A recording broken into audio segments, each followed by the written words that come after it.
आसिफ अली जरदारी ने मुल्क के 4वें सदर मुमलिकत की हैसियत से हल्फ उठा लिया। ऐवान सदर में होने वाली तकरीब में वज़ीर आज़म शहबाज शरीफ, आरिफ अलवी, नवाज शरीफ की भी शिरकत।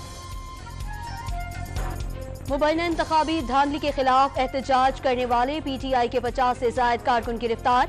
लतीफ खोसा और सलमान अकरम राजा भी शामिल। वालिद को एहतजाज से कबल गिरफ्तार किया गया। लतीफ खोसा के बेटे का दावा, गुजरावाला में मियां तारिक समेत मुतादिद कारकुनों को हिरासत में ले लिया गया। वफाकी हुकूमत का 12.5 अरब रुपए के रमजान रिलीफ पैकेज का ऐलान। वज़ीर आज़म ने पैकेज का दायराकार भी वसी करने की हिदायत कर दी।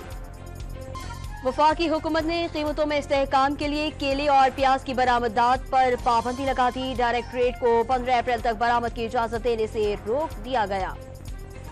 रमजानुल मुबारक से कबल ही अशियाए खुरोरोश की कीमतें बेकाबू। कराची में 137 गिरफ्त फरोशों को 8 लाख रुपए से जायद जुर्माना कर दिया गया। सऊदी अरब का गवादर के बारिश मुतासरीन के लिए इमदाद का ऐलान। वज़ीर आला बलोचिस्तान ने शहरियों के नुकसानात के हर मुमकिन अजाले की यकीन दहानी करा दी। PTI का अब भी चेयरमैन हूँ, सरबराही साजिश के तहत धोखे से ली गई, जल्द लाहे अमल का ऐलान करूंगा। साबिक वज़ीर आला KP परवेज खटक की मुबैना ऑडियो वायरल।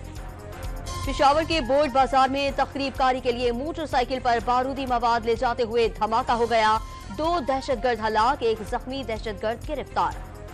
कराची की सेंट्रल जेल के रिहायशी क्वार्टर्स में आग भड़क उठी। हेड कांस्टेबल, अहलिया और 6 बच्चे झुलस कर जख्मी, 2 बच्चों की हालत तशवीशनाक।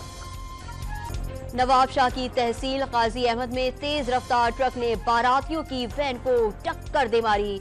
हादसे में 6 बाराती जाँ बहक और 15 जख्मी। लकी मरवत चश्मा रोड के करीब चढ़ाई से उतरते हुए ट्रैक्टर ब्रेक फेल होने से उलट गया। 4 अफराद जाँ बहक, 20 जख्मी। और PSL में मुल्तान सुल्तान्स ने इस्लामाबाद यूनाइटेड को जीत के लिए 229 रन का हदफ दे दिया। उस्मान खान की 50 गेंदों पर सेंचुरी। बड़े हदफ के ताक़ुब में इस्लामाबाद की बैटिंग जारी।